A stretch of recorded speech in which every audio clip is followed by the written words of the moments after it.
Good evening, mates. Welcome to Historian's Lullaby. In the heart of the Tang Dynasty, amid incense-smoked temples and the echo of court drums, there rose a woman who would change the face of China forever. Some remember her as a visionary who opened doors for the talented poor and extended the empire's reach. Others speak of her as a monster, a spider at the center of a web spun with cruelty, paranoia, and blood. Her name was Wu Zetian, the only woman in Chinese history to rule openly as emperor. Her story begins not with majesty but with silence, a girl entering the palace as a concubine, trained to serve, yet already watching, already remembering, already plotting. From behind the lacquered screens of the Tang court, she studied the weaknesses of emperors and ministers alike, storing them as weapons for the day she would strike. What followed was a rise so ruthless, and a reign so unsettling, that centuries of historians struggled to capture her without trembling. To some she was heaven's chosen, to others hell's queen. Tonight, let us drift back to the candlelit corridors of Chang'an and trace the footsteps of the woman who became the Dragon Throne's most feared occupant, Wu Zetian. Wu Zetian was born in 624 CE into a family of privilege. Her father, Wu Shuhua, was a respected general and government official who gained wealth and influence under the Tang Dynasty. This meant Wu Zetian did not grow up in obscurity. From a young age she was surrounded by the hum of politics, the calls of strategy, and the rituals of aristocratic life. But unlike many daughters of her class, she was restless. Court chronicles describe her as sharp-minded and uncommonly bold. She read eagerly, developed a strong memory, and learned how to observe the behaviors of those in power. When she was 14, her family sent her into the palace of Emperor Taizong, one of the greatest rulers of the Tang Dynasty. There she entered as a concubine of the emperor, a position that might have condemned her to a life of quiet obscurity. After all, the imperial palace was crowded with women competing for favor, and few ever rose above the background. Wu Zetian, however, would not remain in the background for long. Within the marble corridors and echoing courtyards of the palace, she began to make her presence felt. She was known for her striking intelligence and her ability to remember even the smallest details from conversations with ministers and officials. This skill was more than charming, it was dangerous. It meant she understood the undercurrents of palace politics, and she could recall precisely who had said what in delicate matters of state. Taizong, the aging emperor, took note of this young concubine who seemed to possess not only beauty but also a rare and calculating mind. Though her rank in the harem was low, Wu Zetian carved out a place for herself by serving closely in Taizong's private study. Some sources suggest she even assisted him with political documents, absorbing the art of governance directly from the man who built the Tang dynasty's might. While other concubines perfected their embroidery or music, Wu Zetian studied the language of power. When Emperor Taizong died in 649, the fate of palace women like Wu Zetian was sealed by custom. Concubines without children were sent to Buddhist convents, their hair cut, their silks exchanged for coarse robes. Wu Zetian was forced to leave the palace for a convent, and it must have seemed her story had ended before it truly began. Yet she did not surrender to obscurity. Years later, Taizong's successor, Emperor Gaozong, visited the convent. He had once noticed Wu Zetian as a young concubine, and now, seeing her again, he was struck by her intelligence and beauty. Gaozong called her back to court, a move that broke tradition but changed history. Wu Zetian returned not as a forgotten widow of the previous emperor, but as a woman ready to begin her climb toward ultimate power. She had watched, she had learned, and she had endured. Now she would seize her chance. When Wu Zetian reappeared in the Tang court after her years in the convent, she was no longer the obscure concubine who once lingered at the margins of Emperor Taizong's palace. She had sharpened her ambition in silence, and now she returned with a single-minded determination to rise. Emperor Gaozong, struck by her intelligence and charisma, welcomed her back into the palace. For most women, this would have been enough, a second chance at comfort and security. For Wu Zetian, it was only the beginning. The Tang court was a labyrinth of rivalries, where noble families schemed, ministers vied for influence, and the harem seethed with jealousy. Wu Zetian quickly learned how to exploit these rivalries. She understood that alliances in such an environment were temporary, forged not out of loyalty but out of necessity. She became a master at balancing competing factions, playing one side against the other until she emerged as the indispensable figure in the emperor's eyes. Her first major obstacle was Empress Wang, the official consort of Gaozong. Empress Wang, though favored for her noble lineage, struggled to bear children and lacked the forceful personality needed to control the emperor's attention. Wu Zetian, on the other hand, gave Gaozong both airs and affection. She transformed her maternal role into political leverage, using her children as living guarantees of her value to the dynasty. By doing so, she positioned herself not merely as another concubine but as the mother of the future rulers of China. Wu Zetian's rivalry with Empress Wang became one of the most infamous stories of Tang dynasty intrigue. According to historical records, Wu Zetian orchestrated the downfall of her rival in shocking fashion. When her own infant daughter mysteriously died, Wu Zetian accused Empress Wang of suffocating the child. Rumors suggest it was Wu Zetian herself who ended the baby's life, but the truth was secondary.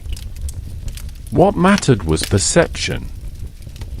Gaozong, devastated and enraged, believed the accusation. Empress Wang's credibility collapsed, her influence shattered, and she was stripped of her title. Wu Zetian had turned personal tragedy into a political weapon, ensuring that the throne's shadow now stretched over her alone. But her cunning extended beyond this single act. Wu Zetian cultivated relationships with key ministers, rewarding those who supported her rise and isolating those who questioned her ambition. She offered positions to talented men outside the noble clans, undermining the entrenched aristocracy that had long dominated Tang politics. By opening doors to officials who owed their careers to her, she created a network of loyalty that was stronger than bloodlines. Her enemies, meanwhile, faced a different fate. Some were accused of treason, others of corruption, and still others of moral failings unfit for service. Wu Zetian had an uncanny ability to uncover, or perhaps manufacture, evidence against those who stood in her way. Ministers who once looked down on her as a mere concubine found themselves demoted, exiled, or forced into retirement. In this way, she cleared the path of obstacles while expanding her influence at court. One striking example of her political skill was her alliance with Gaozong himself. The emperor was not a strong ruler, often plagued by ill health and indecision. Wu Zetian stepped into this vacuum, advising him on policy and even dictating edicts in his name. Over time, ministers realized that appealing directly to Gaozong was less effective than currying favor with Wu Zetian. She became the true center of decision-making, a woman who ruled not from the throne but from behind it. Wu Zetian also understood the importance of public image. She aligned herself with Buddhism, a religion gaining popularity during the Tang Dynasty. By sponsoring temples and promoting Buddhist texts, she presented herself as a pious figure chosen by divine destiny. This association strengthened her legitimacy and gave her a sacred aura that her rivals could not easily challenge. At the same time, she used Buddhist monks as allies, knowing they could spread her reputation far beyond the walls of the palace. Yet for all her skill in building alliances, her methods of eliminating rivals were relentless. Empress Wang was not the only casualty. Concubines who once competed for Gaozong's favor were accused of witchcraft or disloyalty. Princes who posed a threat to her children's inheritance were quietly sidelined or pressured into exile. Ministers who resisted her rise were stripped of their offices and sometimes executed. By the mid-660s, Wu Zetian had risen from concubine to empress consort, a transformation few could have imagined when she re-entered the palace from the convent. She ruled alongside Gaozong, shaping policy, directing appointments, and guiding the course of the empire. To the court, she was no longer just a woman in silks and jewels. She was the force behind the emperor, a presence that inspired both admiration and fear. Her ascent was breathtaking, but it was also deeply unsettling. If she could destroy Empress Wang, outmaneuver the princes, and bend ministers to her will, what would she do next? The palace whispered of plots and poisons, of a woman whose ambition had no limit. Gaozong's own authority began to appear fragile beside hers, as if the emperor himself were fading into her shadow. The stage was set for Wu Zetian's next transformation. She was no longer content to reign through influence alone. Her eyes turned toward the throne itself, a prize no woman in Chinese history had ever claimed. The question was not whether she would try, but how far she would go to seize it. By the time Wu Zetian had secured her place as empress consort, the Tang court was already trembling beneath her presence. Yet to hold her position was not enough. Every corridor of the palace still buzzed with voices plotting against her, each rumor carrying the possibility of betrayal. In such an environment, she recognized that survival demanded not mere vigilance but preemptive strikes. Her first targets were the remnants of Empress Wang's supporters. Though Wang had already fallen, her allies still lingered within the bureaucracy and the imperial clan. Wu Zetian understood that as long as these people held even minor offices, they represented a threat to her authority. She began to unravel their influence piece by piece, stripping away honors, scattering them to distant provinces, and ensuring they could never consolidate against her. Those who resisted too openly faced darker fates. Some were accused of plotting rebellions, others of dabbling in sorcery. The charges scarcely mattered. Once her accusations were spoken, they became truth in the eyes of a fearful court. Wu Zetian's genius lay not only in her ability to invent charges but in her ability to weaponize justice itself. She established investigative tribunals that functioned more like inquisitions than courts. Judges loyal to her would summon officials and extract confessions, sometimes through intimidation, sometimes through torture. A few loyalists even fabricated evidence to seal the outcomes. In this way, Wu Zetian could eliminate rivals without raising open suspicion that the executions were purely her will. To secure her grip further, she created a network of watchers. This embryonic secret police force became one of the most feared institutions of the Tang dynasty. These agents moved quietly through the capital, listening in on conversations, collecting rumors, and reporting even the slightest hints of dissent. The palace guards were no longer the protectors of the dynasty. They became the guardians of Wu Zetian's personal power. Officials who muttered doubts in private chambers found themselves summoned, interrogated, and sometimes never seen again. Her punishments were meant to terrify. Exile was reserved for those whose offenses were minor, but exile often meant death in the harsh outlands. Others were compelled to end their lives in ritual suicides, forced to drink poison or hang themselves in silence so that no public scandal would erupt. Still others endured gruesome mutilations. Eyes were gouged out, tongues cut away, hands severed, each act a warning to those who might consider defiance.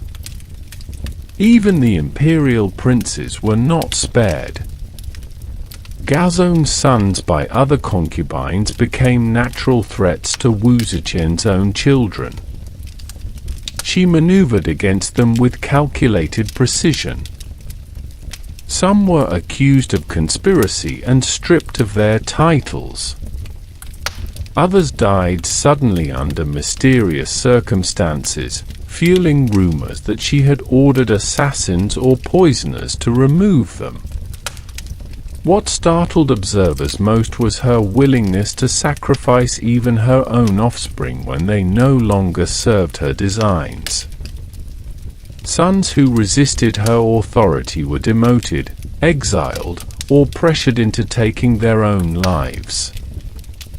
Maternal instinct never outweighed political necessity. Her court became a theater of fear, where loyalty was performed not out of love but out of raw terror. Ministers bowed lower, spoke more carefully, and hesitated before answering questions. To survive under Wu Zetian meant mastering the art of silence.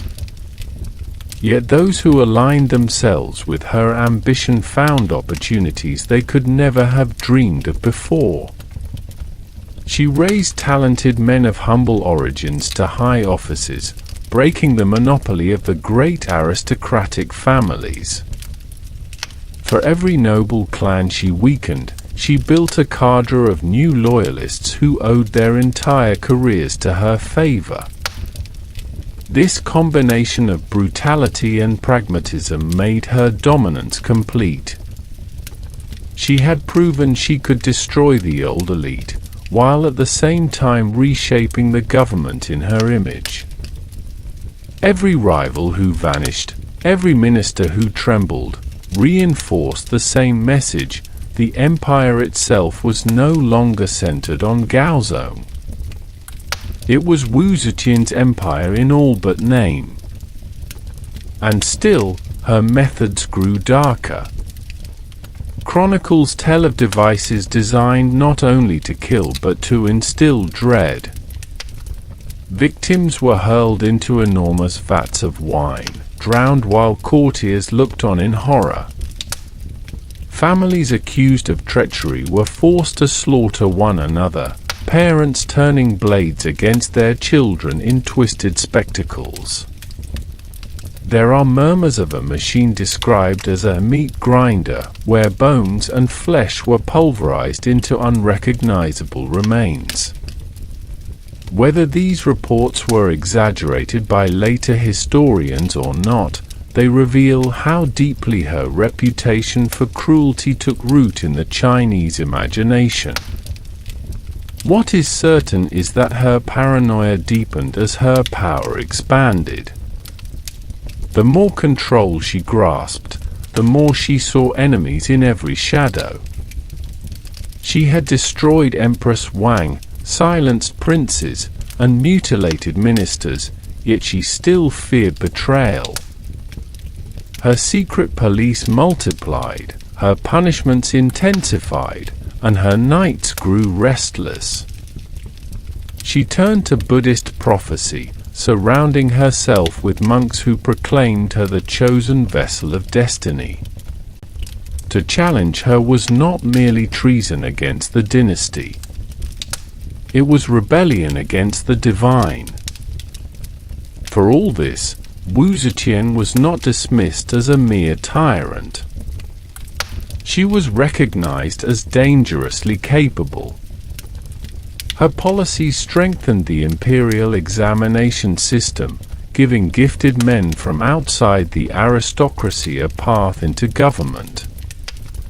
She rewarded competence, however ruthlessly she pursued it, and the empire grew stronger under her direction.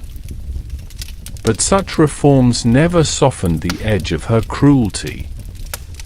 The Tang court remained a place of whispers, silences, and sudden disappearances.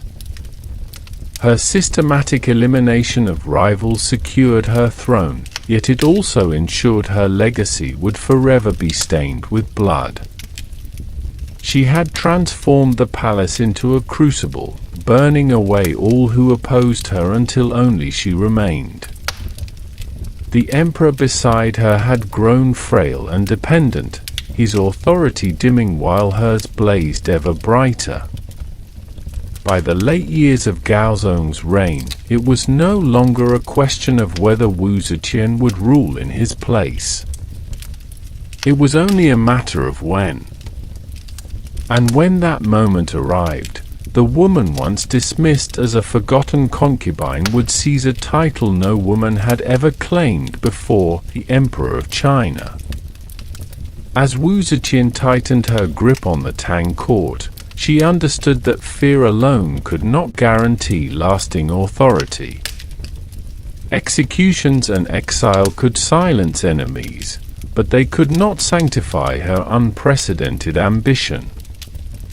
No woman had ever ruled openly as Emperor of China, and to claim that role required more than cunning politics. It required divine sanction. Wu Zetian turned to religion, and in particular to Buddhism, as the foundation of her legitimacy. The Tang dynasty was already experiencing a flourishing of Buddhist thought. Monasteries grew wealthy, monks preached to commoners, and Buddhist texts circulated widely. Wu Zetian recognized that this spiritual movement could be harnessed for her own ascent. She carefully cultivated relationships with Buddhist clergy, sponsoring temples, and commissioning grand statues that linked her image with sacred authority. These gestures were not empty offerings. They built the foundation for a narrative that cast Wu Zetian not merely as a queen or a consort, but as a chosen figure foretold in Holy Scripture. One of the most striking moments came when Buddhist monks presented her with the Great Cloud Sutra, a text that they claimed contained prophecies of a female ruler who would bring harmony to the empire. Whether this was an ancient revelation or a carefully edited creation remains debated, but the effect was undeniable. Wu Zetian embraced the prophecy, declaring herself the embodiment of its vision. She was not just an empress asserting power in the male-dominated court. She was the cosmic answer to a sacred prediction, the vessel through which the Dharma itself would shine. Her propagandists pushed this image further. Monks proclaimed her as an incarnation of Maitreya, the future Buddha destined to bring enlightenment to the world. Temples enshrined her likeness alongside divine figures. Pilgrims and peasants alike were told that Wu Zetian's rule marked a turning of the cosmic wheel. By aligning herself with Buddhist prophecy, she transformed rebellion against her into blasphemy. To resist her was not only to defy an earthly sovereign but also to stand against the unfolding plan of the cosmos. These religious claims were reinforced by monumental art. Wu Zetian sponsored the construction of massive Buddhist statues, including the towering images at the Longmen grottos. Some scholars believe that the largest statue of Vairocana Buddha bears deliberate resemblance to her own features. Through such works, Wu Zetian made herself inseparable from the divine. To gaze upon the Buddha was, in some sense, to gaze upon her. This strategy was more than vanity. It was practical politics wrapped in the language of faith. Aristocratic families who despised her could not so easily oppose her when monks filled the streets with chants affirming her destiny. Common people, already drawn to Buddhist teachings, accepted her as heaven's chosen guardian. The blending of prophecy, art, and ritual built a shield around her rule that swords could not pierce.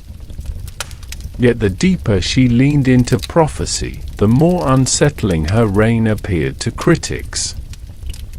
Traditional Confucian scholars were appalled, dismissing her claims as sacrilege and manipulation. They saw in her Buddhist aura not salvation but corruption, a distortion of both religion and governance. But Wu Zetian cared little for their objections. She had bound her rule to the voice of the divine, and no scroll of Confucian philosophy could unweave it. By the time Gaozong's health faltered and his authority waned, Wu Zetian had already clothed herself in prophecy. She was not simply his partner. She was the fulfillment of sacred destiny, the mother of a new order, and the living embodiment of cosmic truth. When the moment came to claim the throne directly, she did not rise as a usurper. She rose as the Buddha's chosen sovereign, the prophesied ruler who had been written into the fabric of time. Wu Zetian's reign was not only marked by calculated politics and the invocation of Buddhist prophecy. It was also haunted by strange punishments, eccentric practices, and a fascination with cruelty that blurred the line between theater and terror. These oddities have made her one of the most memorable figures in world history, ensuring her story would echo long after her dynasty had fallen. She forced families into situations of impossible horror.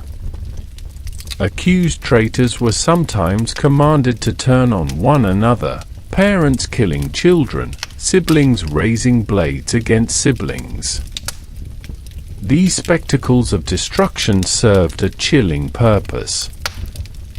They stripped away the bonds of kinship that often formed the foundation of opposition to imperial power.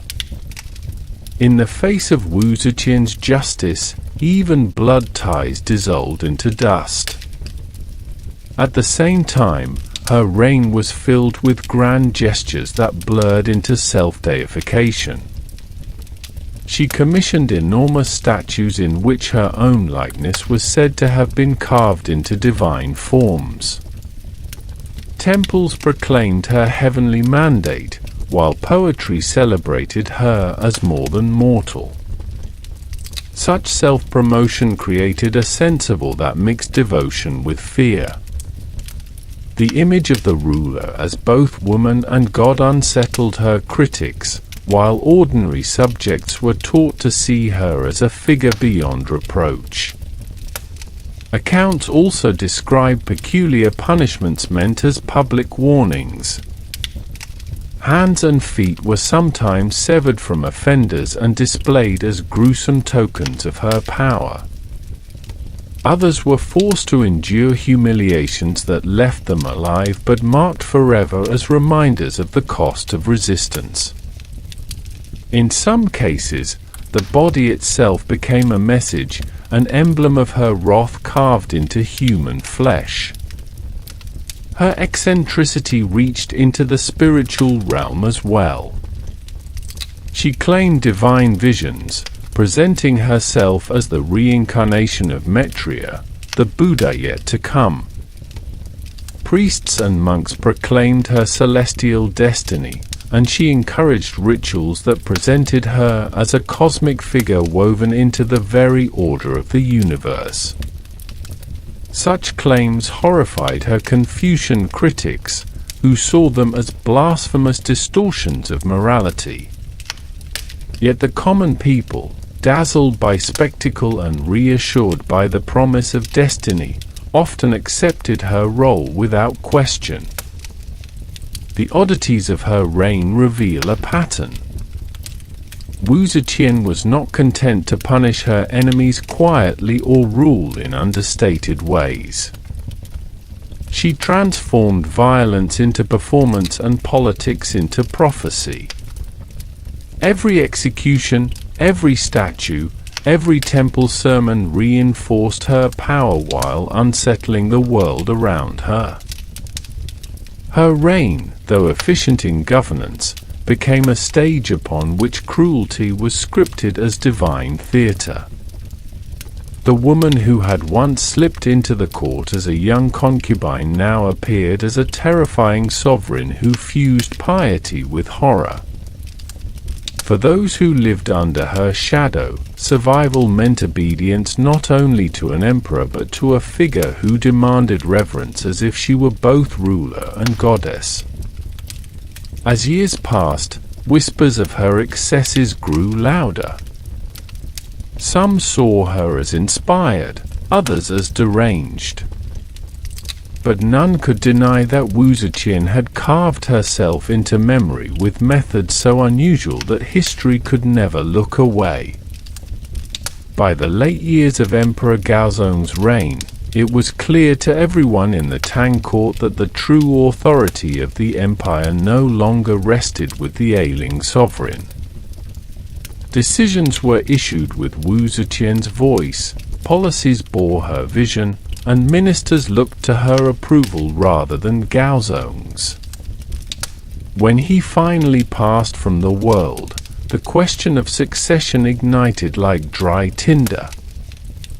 Tradition dictated that one of his sons should rule.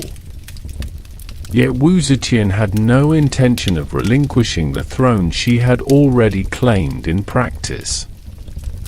She moved swiftly, orchestrating the transition with the precision of a general on campaign. Instead of allowing her sons to rule independently, she positioned herself as regent, holding authority in their name. It was a temporary arrangement on the surface, but everyone knew it was the first step toward something greater. Court officials who hesitated to endorse her control were quietly removed. Those who pledged loyalty to her cause were elevated into positions of influence. The machinery of the state turned not toward a prince but toward the woman who had already mastered its workings. The next leap came in 690 CE. Wu Zetian stunned the empire by announcing the end of the Tang dynasty and the birth of a new order. She declared herself emperor of the Zhou dynasty, taking on the full regalia and ceremonial titles reserved for male sovereigns. The announcement was not presented as a rebellion but as the fulfillment of destiny. Through proclamations that echoed across the empire, she described her rise as a divine correction to history. The old dynasty had lost its mandate, and heaven itself had chosen her to restore harmony. The court was forced to adapt quickly to the new reality. Ministers who balked at addressing her as emperor found themselves sidelined, while ambitious officials embraced the new dynasty with enthusiasm. Buddhist monks, who had long preached her cosmic legitimacy, proclaimed that the Great Cloud prophecy had been realized.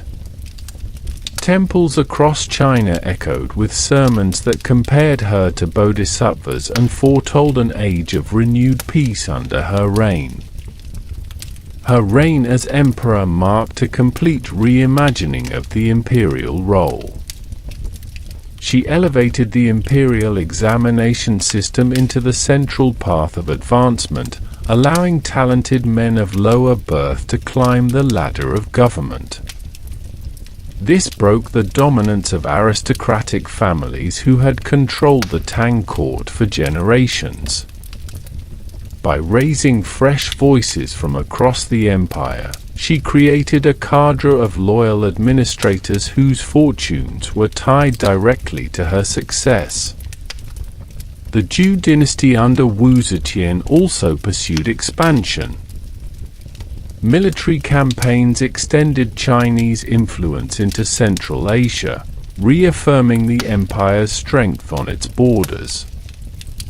Her rule was not merely ceremonial. She was an active and formidable sovereign who combined reform with ruthless control. Critics described her as merciless, but no one could deny her effectiveness. Wu Zetian's declaration as emperor remains one of the most audacious acts in Chinese history. She did not rule as queen or as regent, titles that might have constrained her within patriarchal expectations. She ruled as emperor, claiming for herself the very identity of the Dragon Throne. For her supporters, she was a living symbol of order and destiny. For her enemies, she was a terrifying precedent, a woman who had overturned centuries of tradition through willpower, cunning, and sheer force of belief. The founding of the Zhou dynasty marked the pinnacle of Wu Zetian's power. Yet even as she celebrated her triumph, seeds of opposition began to take root. Ministers spoke of her cruelties, princes dreamed of restoring the Tang line, and enemies beyond the palace walls waited for her grip to falter. For now, however, the empire belonged to her alone. The woman who began as a concubine now stood as Emperor of China, and the world watched with awe and unease. Yet like all dynasties, her power could not endure forever. Time itself became her greatest enemy. By her seventh decade of life, the once formidable sovereign began to falter. Age and illness crept into her body, slowing her movements and clouding her sharp mind. What she had built on terror and charisma now rested on a foundation weakened by frailty. In her later years, the court transformed into a battleground not only of politics but also of succession. Wu Zetian had long demonstrated her willingness to sacrifice even her children when they became inconvenient, and this ruthless practice left the imperial lineage unstable. Ministers and princes maneuvered behind the scenes, each one calculating who might succeed when the emperor's grip finally loosened. Her paranoia, already infamous, intensified as she became less able to enforce her will directly. This produced an atmosphere of constant suspicion. The secret police continued to root out supposed traitors, yet their work grew sloppier as the empress's attention wavered. What once inspired terror began to inspire resentment.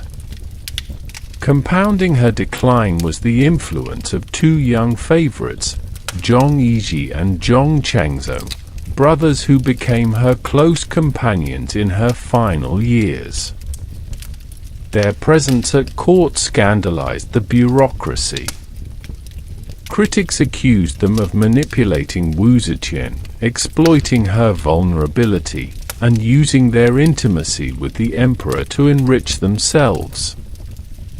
Whether or not these charges were exaggerated, the effect was corrosive. Ministers who had once tolerated her dominance now seethed at the idea that the empire itself was in the hands of courtiers barely worthy of the inner palace. Opposition hardened as her body weakened. Whispers spread that the dynasty she had created was doomed. The Tang house, though displaced, still had living heirs, and loyalists began to gather around them. For decades, Wu Zetian had outmaneuvered such plots with her brilliance and brutality. But in her declining state, she lacked the strength to suppress them fully.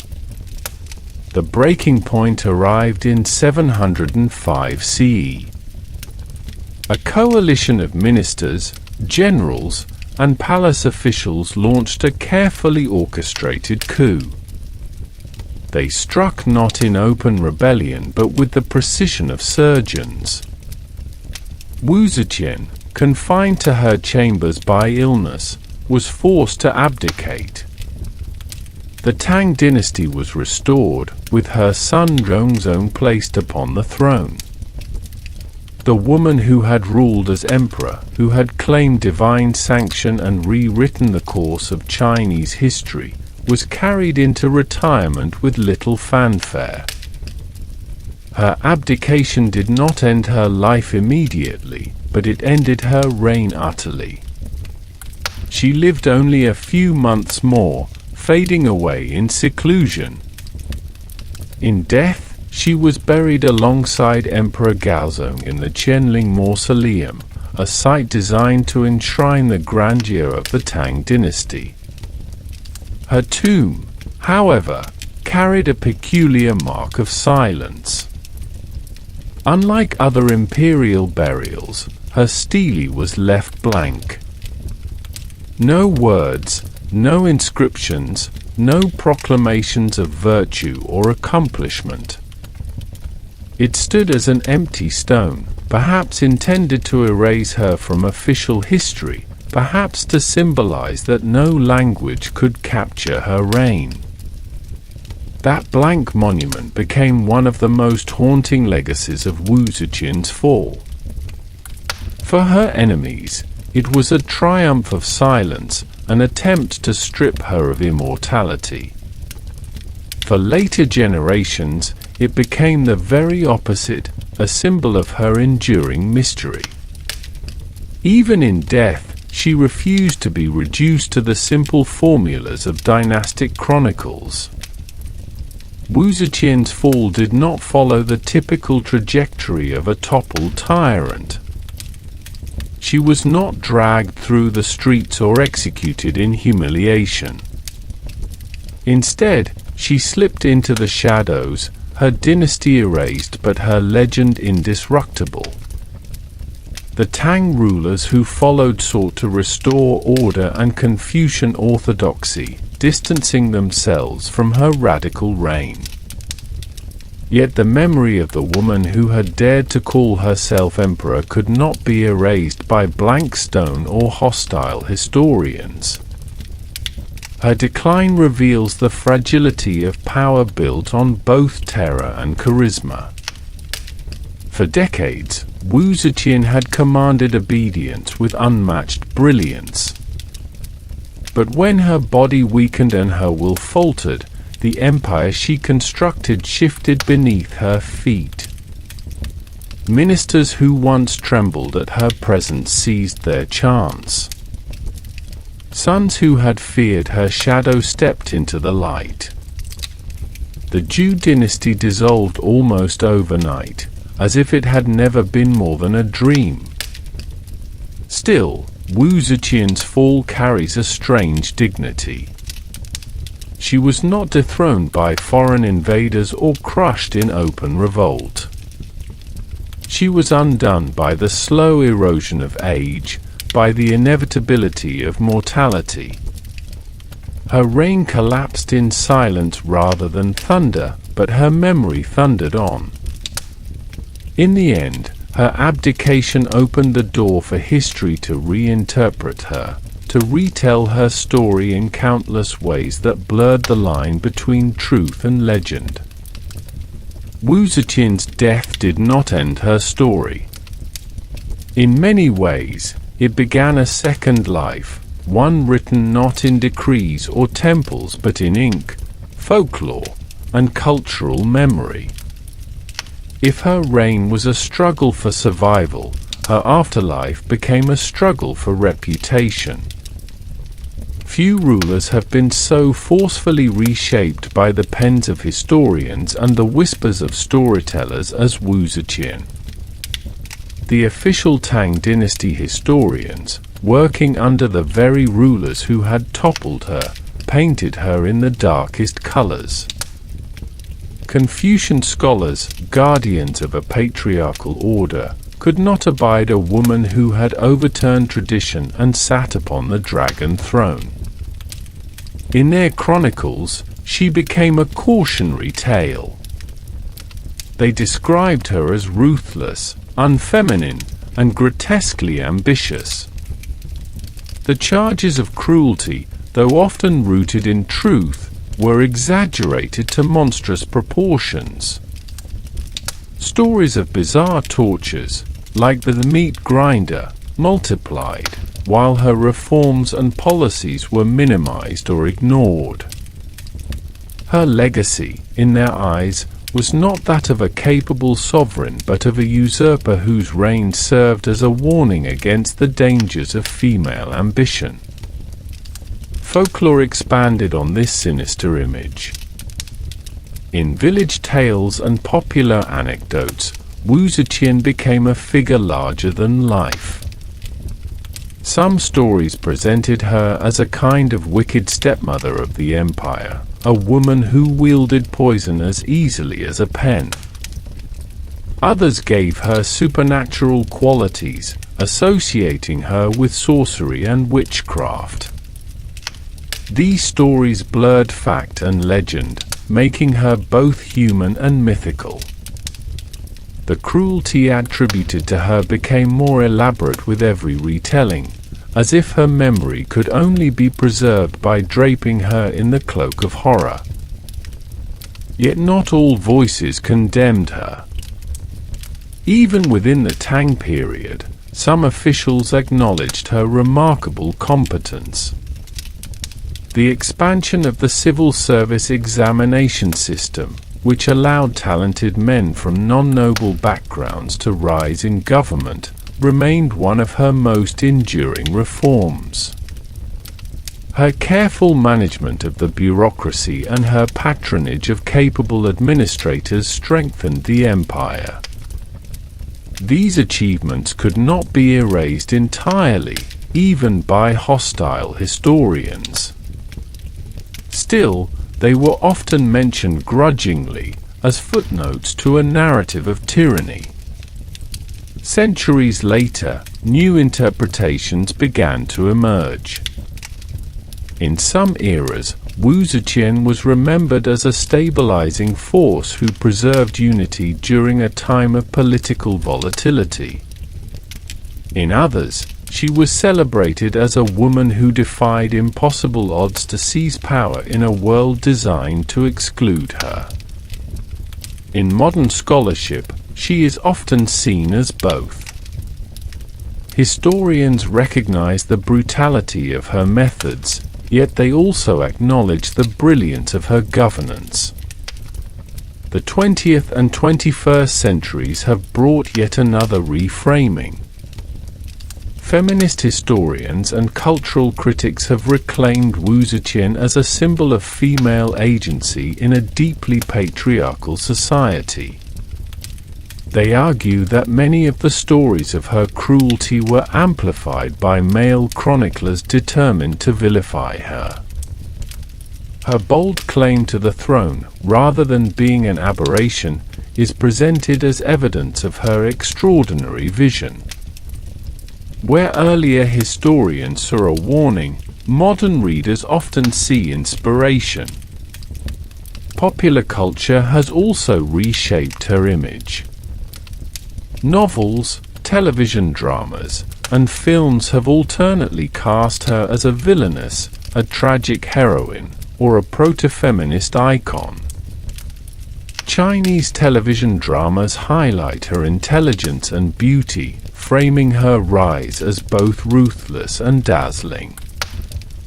Western media often places her among the odd and brutal rulers of history, a figure of fascination alongside Caligula and Ivan the Terrible. Each portrayal reflects the concerns of its own time, whether fear of female rule, admiration for strong leadership, or fascination with the macabre. Her legacy in religion is equally complicated. For centuries, Buddhist temples built during her reign preserved her memory not as a monster but as a devout supporter of the faith. The colossal statues she commissioned still stand, silent witnesses to her ambition to merge the divine with her political identity. Pilgrims gazing upon those carvings saw not a tyrant but a sovereign who tied her destiny to the eternal truths of Buddhism.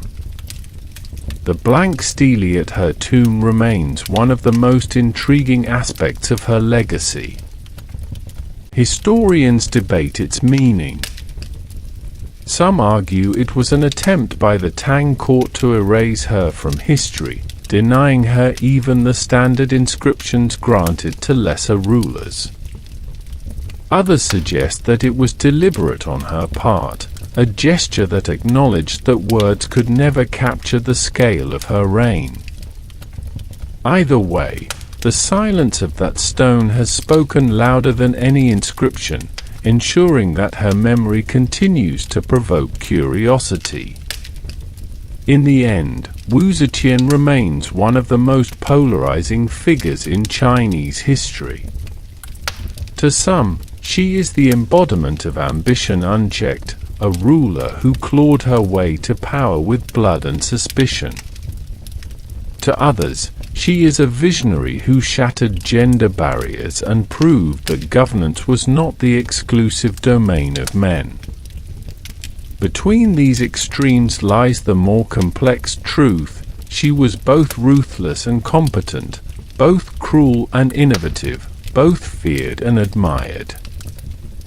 Her story lingers because it refuses to settle into a single shape.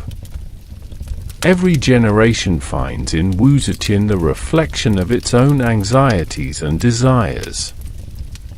She is remembered as a villainess, a reformer, a tyrant, and a trailblazer, all at once.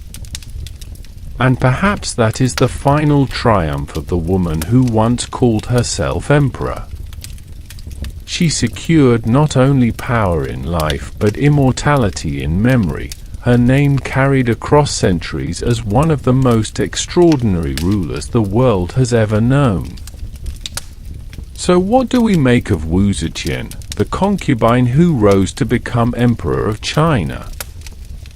History cannot agree. Some chronicles paint her as a monster, others as a genius, and still others as both at once. What is certain is that she refused to be invisible. From the moment she entered the palace, she was watching, learning, and preparing for a destiny that no woman had ever dared to claim. Her cruelty cannot be denied, nor can her brilliance. She silenced rivals with punishments that became legend, yet she also opened the gates of government to men who might otherwise have lived in obscurity. She drew power from the prophecies of monks, convinced millions that she was chosen by the cosmos, and carved her own likeness into the sacred stone of Buddhas. And when at last she fell, she left behind a blank monument that says nothing, and yet speaks volumes. Perhaps that is her final gift to history. Wu Zetian forces us to confront the uneasy truth that greatness and terror often live side by side. She reminds us that ambition can create empires, but it can also stain them with blood. And in the quiet of night, as her name drifts across the centuries, we are left to wonder, was she heaven's chosen sovereign, or hell's most patient queen?